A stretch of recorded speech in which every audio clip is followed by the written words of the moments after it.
Well, hi, a very warm welcome to Dusty Shelf. Well, it's funny how life throws things at you. So in the diary today, I was off to the show, the Model Railway exhibition in Bury St Edmunds. And I woke up this morning, I felt absolutely terrible. I got this awful cold. And I thought to myself, well, I can't go and share this around up there. So with that, I went back to bed. And as I'm lying there feeling sorry for myself, the doorbell rang, and there was the postman with delivering this parcel, which is one of the new releases from Hornby. So it's given me the opportunity to sit down and do a review on this model. But before I do that, I'll just wish everybody the best at Bury St Edmunds. I'd love to have been there. And yeah, like I say, I did plan to be there, but I'm sure you'll understand that, well, I'm sure you'd be grateful I'm not sharing this cold around with everybody. So, yeah, moving on. Cast your mind back to the beginning of the year. We got here the 2025 Hornby catalogue, and Hornby released their new models for the year. And you know, it was a varied range. It wasn't too bad. There wasn't, it wasn't extensive, let's say, but I thought it was quite fair what they'd released in there. There was one standout loco for me, which was the J15, the GER model, which is the Great Eastern Railway. Being restored currently at the North Norfolk Railway and owned by the Midland and Great Northern Joint Railway Society. Basically, this is its current preservation livery, and it just looks stunning. I love the sort of purpley colour, and with the red banding on there and the red running gear, looks absolutely amazing. And when I saw this, you know, it looked absolutely perfect, and had quite a reasonable price on it in, you know, in today's market, if I can say that. £139 was the RRP on this. Obviously a little bit cheaper at some of the retailers. And with that, £139, you then get your money back on your Hornby points. So you can take another 13 quid off of that for your next purchase. So for 140 quid, I mean, going on the price of most new locos, you know, I didn't think that was too bad. Now, I'm not under any disillusion that this model has been knocking around for a few years, and this is just a new livery. But I thought, well, you know, why not treat myself? So this got delivered this morning. Now, all I've done here is I've taken the label off the front. This is how it was delivered. And I'm going to have a little moan about this, because I've said this so many times. This is just the outside carton. This is how it's been put through the post. And you can see there's dents and marks on it. I mean, I'm sure it's fine inside, but Hornby, this is not good enough. This is not good enough. These need to be in a, you know, in bubble wrap, and they need to be looked after. You can't just be putting labels on these boxes and sending them out. It's just not the right thing to do. You know, you're going to risk these getting damaged, and they will get returned to you. Yeah, this one doesn't look too bad. You can see there's a little bit of a dent here, but we'll open it up and have a look. You can see on the end here, just to show that it is just, this is the, you know, this is the protective sleeve, Hornby protective sleeve, not the delivery box. And you've got on the top there R30407 GER class J15. But let's slide this open. Let's have a look inside. Just noticed I've got paint on my thumb there. I've been spraying a car body this morning in red, and got a couple of little bits of red paint on here. Right, well, let's slide this out. Let's have a look. Well, it's good to see we got some bubble wrap inside the box, at least, and not just in tissue paper, which is, you know, going to protect it somewhat. But, okay, quick look around the box, just make sure there's no damage. I can't see anything on there. So it has arrived without any damage at all. So maybe I'm wrong in saying that this packaging is not good enough. You know, this has arrived with no damage, but yeah, I'd just like to see it wrapped a little bit better. Anyway, first impressions of the box, it's kind of the old style packaging, but that's not a problem. It does look stunning on the front there. On the side here, around the side of the box, we've got, well, all the usual information about suppressors and not suitable for anybody under 14. DCC Ready, it's got an 8-pin connector, so a fairly old connection, but yeah, still absolutely adequate for this. GNER class J15, and again, to repeat the number, R30407. And this side we got picture down on top of the loco, and then on the back of the box some information here. I'll go through this in a little bit when I do some detailed shots of the, and then at the end here this lovely technical drawing of the loco in here with the dimensions on there, which is always nice to see. I do like these when they put those on there. Hornby Hobbies, Margate Works, and here you've got the class J15, so an IP and a 2F. So, right, well, I can't contain the excitement anymore. I'm going to have to open this up and have a look inside. So let's just slide the protective sleeve off. So older style packaging, but I mean that's not a problem at all, is it? And well, first sight, wow, that is absolutely stunning. I knew the livery would look good, but that looks absolutely perfect. I am so impressed, and the detail inside the cab, absolutely wonderful. That does look very nice indeed. Let me slide it out of the blister pack. So just pop the box to one side. So instructions. Let's have a quick look through the instructions. Now, it might be worth just mentioning the catalogue here. So it is an older model. Now, I did have to go all the way back. I've got it here to 2006. When I searched through all the catalogues, I say 2006, 2016. I went all the way back through the catalogues to 2016 before I found the J15 marked as new tooling or new for 2016. So I think it's the same model. I think it's the same die cast body that's gone all the way back there. So yeah, maybe maybe this has been doing the rounds in some guys for quite a few years. I might be wrong there, so I don't want to mislead, but this was the year Hornby did this little catalogue, which was, yeah, I'm glad they went back to the bigger style, but yeah, that was the year with the little catalogue. And yeah, I don't know if this model does date from there, but I certainly know this particular one. It's been around at least for the last 5 years, let's say, with the die-cast body on here. Anyway, back to the instructions. So, class J15 gives some information here about where you should use it. Only good for a second radius, which is 438 millimeters. I'm sure it would go on something smaller than that as long as you run it slowly, but yeah, that's its recommended radius. Then it's got running hints and tips, and then your routine maintenance, so lubrication points obviously on the mechanism and on your bearings on the tender. It says accessories if included, so a little caveat there. It's got vacuum pipes, looks like it's got NEM coupling to go on the front and more vacuum pipes to go on the back of the tender. It has got, yes it has, it's got the wire connector between the tender and loco, so the tender pickups, I'm assuming it's got pickups on the tender, basically feed into the motor in the loco through the wire. It doesn't have the new style sort of plug and the ball joint that plugs together. It's the older technology with the wire and socket. Got the close coupling here, so obviously if your layout's got a big enough radius on there that you can run close coupling, you can change the screws over in the coupling between the two. And then it looks like it's just 3 screws to remove the body off the loco, and then your DCC socket is at the front underneath the smoke box. On the back here, just fitting of the brake rods onto the loco itself and also onto the tender. Right, I want to get inside and have a look at this.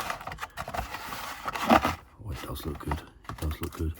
Right, accessories bag. What have we got here? We have got some separately fitted works numbers that can be added to the loco. You can see me red paint on my finger there now.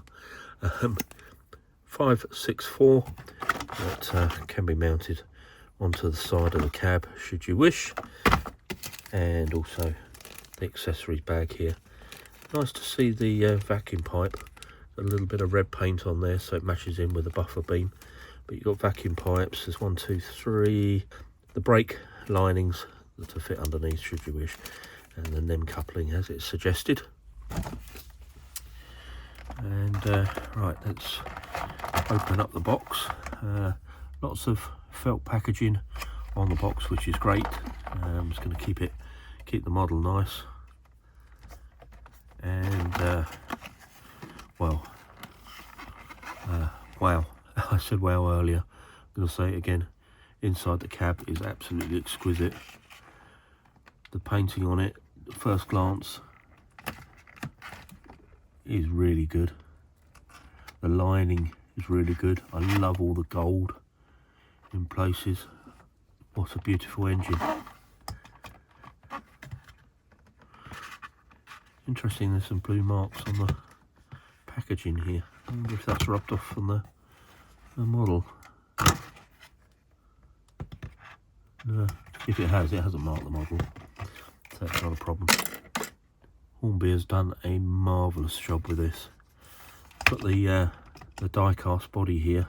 The whole of the loco is die-cast, so very heavy for the size of loco.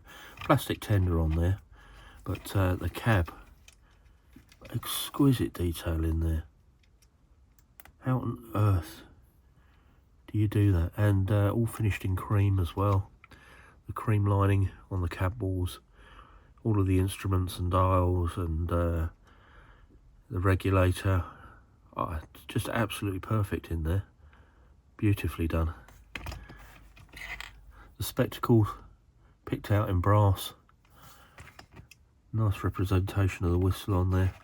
Well, what I think we'll do is we'll just start on the side of the cab here and work our way around the loco and pick out some of the details.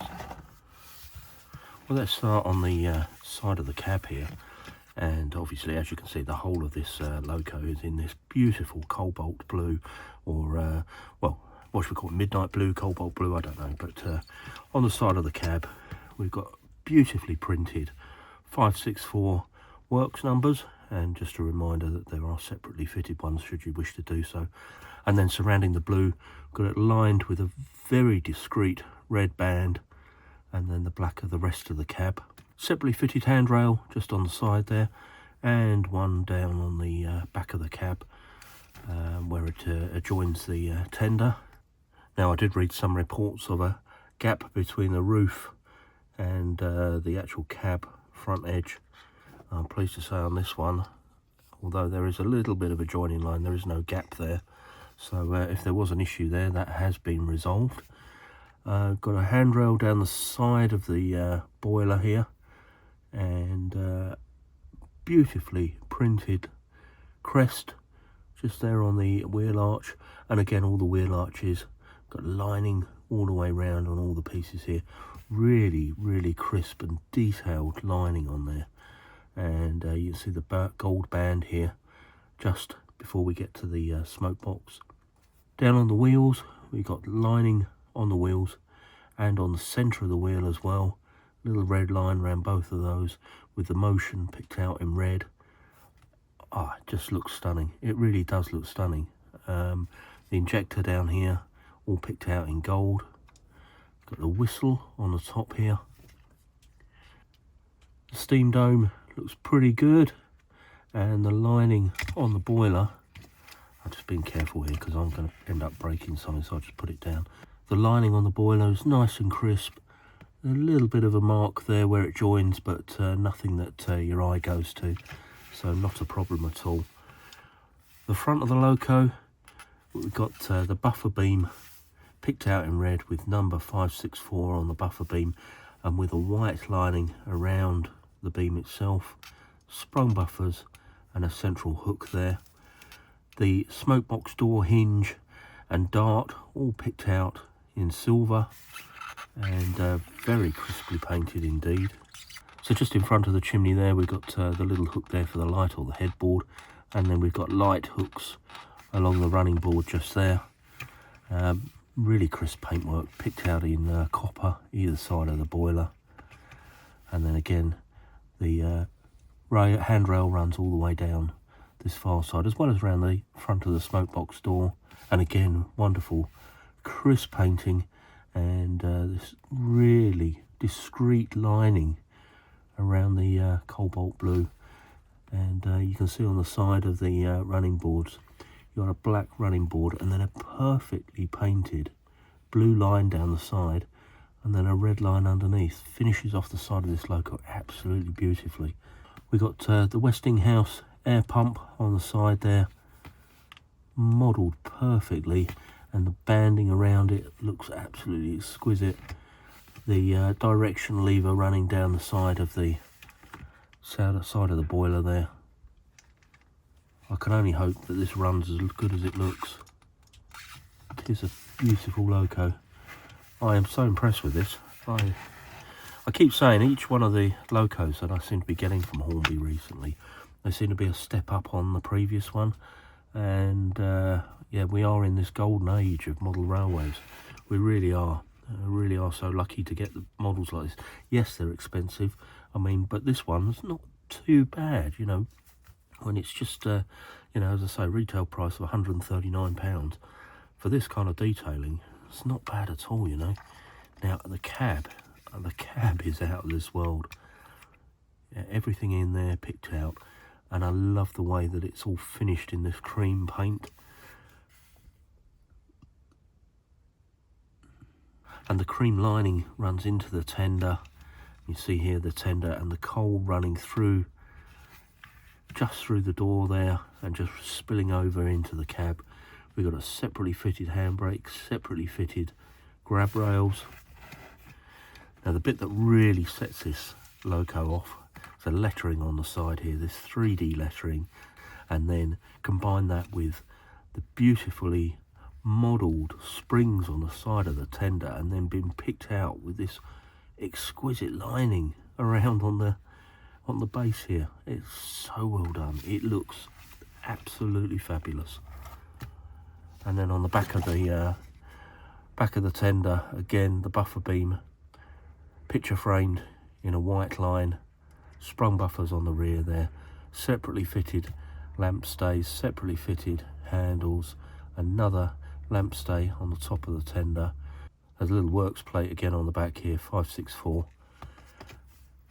And then on the top of the tender, you've got well, quite a nicely modelled coal in there. You know, finished quite nicely.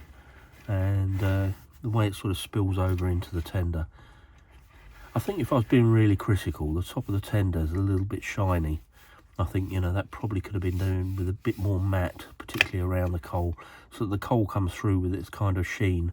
But it does look a little bit plastic. But I mean, that's me being really picky, just trying to find something on the model. I'm not finding anything else. And yeah, I'm over the moon with this. Absolutely over the moon. So I think let's take it over to the track. Actually, before I do that, let's go and weigh this. Let me just move that to one side and bring the scales in. I'll just make sure they're in the camera. And let's pop this on the scales. 230 grams. Well, it's a really small loco, and as I say, there's no weight in the tender. Well, let's see if we can just weigh the tender on its own. So we're talking about 50 grams on the tender, and a good, yeah, 180 on the loco. So with the loco, with its die-cast body on there, makes it very heavy, 230 grams for the size of it. So it's going to have really nice traction, I hope. So I think it's time now. Let's take it over to the railway and let's see how it runs. Well, let's see how this runs. So my HM controller, I'm running analog, as most of you will already know. But my HM controller, I've got it set to half power, high impedance. And I'm just going to apply the power very, very gently. And look at that model creeping.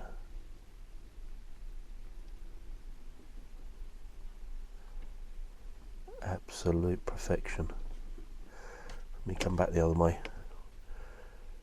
Really slowly.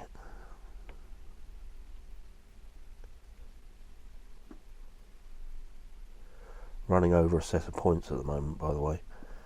So obviously there's dead points onto some of the wheels.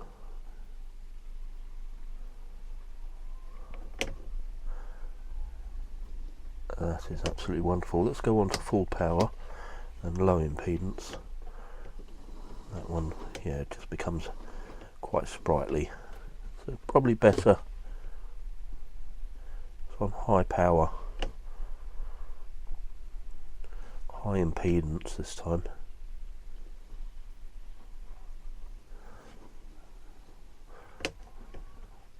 What a lovely running model. It really is.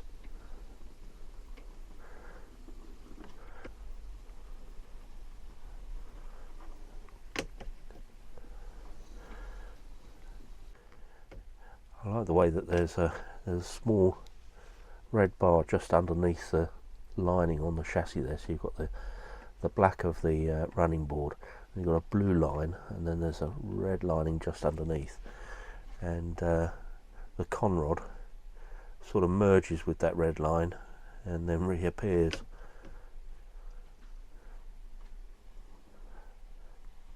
Very nice indeed. So let's take this over to the track and give it a proper run. Well, usually at this point I take the loco over to the track and film some detailed shots of the loco whilst, you know, using a little bit of the information that is supplied on the box to talk over the top of it. However, there's a lot of information on the box here. When Douglas Drummond succeeded William Adams as locomotive superintendent of the London and South Western Railway, and then it goes on to say about an accident in Tavistock and the 4-4-0 arrangement proving inherently unstable at continuous high speed. I'm not sure how whether any of that is relevant at all to the J15. So I'm sure somebody will fill in the blanks. So I'm not going to read off of this because I'm not sure it's applicable to this loco. There's a little bit at the bottom here that I might go back to, which talks about the Great Eastern Railway, which is where the J15s sort of came into their own. But yeah, this doesn't appear to be particularly relevant to this particular loco. Well, let's try to get some words around this loco from notes I've taken elsewhere. 1882 saw the beginning of a friendly relationship between the Great Northern Railway and the Great Eastern Railway, with the opening of the GN and GE joint line. The new line provided the Great Eastern Railway with a direct route to Doncaster. However, with limited and older locos, T.W. Wardsall designed the GER class Y14, later known as the LNER J15, to solve the resulting sudden shortage of suitable freight locomotives. The first J15s were built in 1883 and would go on to become the most numerous of the GER type locomotives, with 259 built in 27 batches. The J15s were a very successful class of locomotives. One of the reasons for this was their simple design, which enabled easy maintenance. This simple design proved useful when the GER set the world record for erecting a steam engine in 1913. Number 930 was assembled in 9 hours 45 minutes. Another reason for the J15 success was they were very versatile. With a very low axle loading, they could run virtually anywhere on the GER network. During World War I, 43 J15s were loaned to the government for use in France and Belgium. These eventually returned, but 513 was withdrawn in 1920 due to excessive damage. This was the first withdrawal, and a further 16 J15s were withdrawn in 1922. Although withdrawals continued throughout the life of the LNER, 127 survived into British Rail ownership in 1948.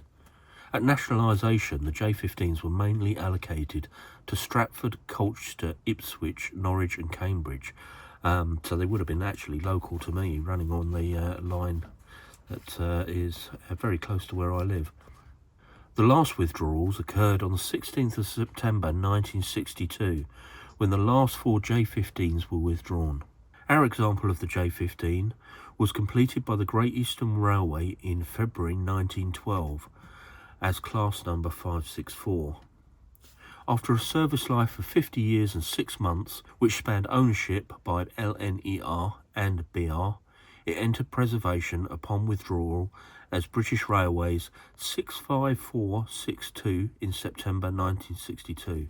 Owned by the Midland and Great Northern Railway Society, it has been restored to steaming condition at the North Norfolk Railway, though it is currently under overhaul. The model is finished in its preserved condition as GNR number 564, complete with Westinghouse air pump on the smoke box side. Well, that little bit I just read from the Hornby box, and yeah, the air pump is actually on the firebox side, not on the smoke box side, but I'm sure that's just a typo.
Well, I hope you've enjoyed watching this video as much as I have reviewing this beautiful model from Hornby.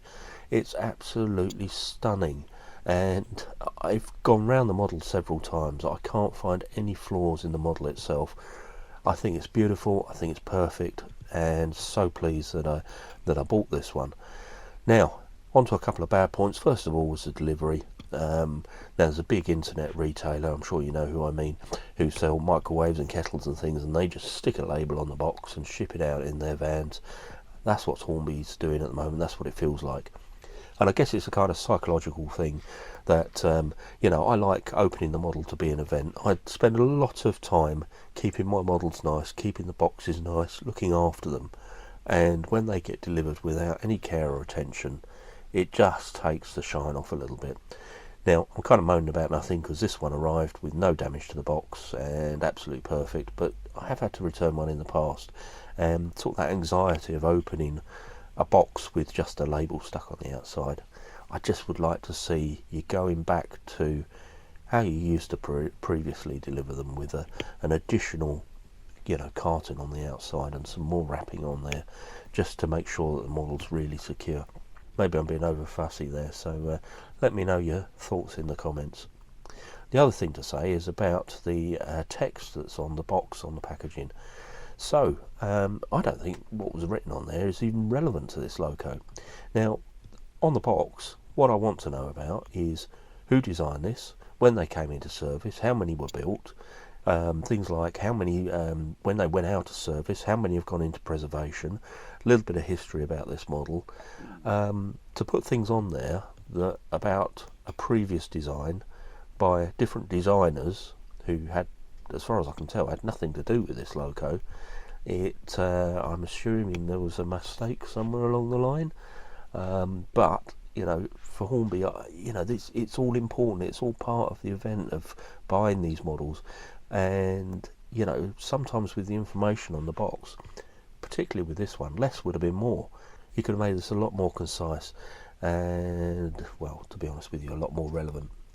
But all that said, I mean, when I open the model, this model, it's each time I open one of Hornby's newer models, you know, the Locomotion that I've had recently and a couple of the other models that I've reviewed, Hornby are on a roll with making exquisite models, and this one is absolutely stunning. The lining on it is just perfect. I love the livery anyway, and then this kind of cobalt blue with the red lining around it. It just looks beautiful, and it looks a real part on the railway. And yeah, I've really enjoyed filming this video. So yeah, as I said at the beginning there, I really hope you've enjoyed watching it. Anyway, if you have enjoyed watching it, please do give it a thumbs up, and why not check out the channel? There's lots on there, and if you can subscribe, I'll be very grateful. It really does help the channel out and helps things move forward. And with that, I'll just say thanks ever so much for watching, and I'll catch you on the next one.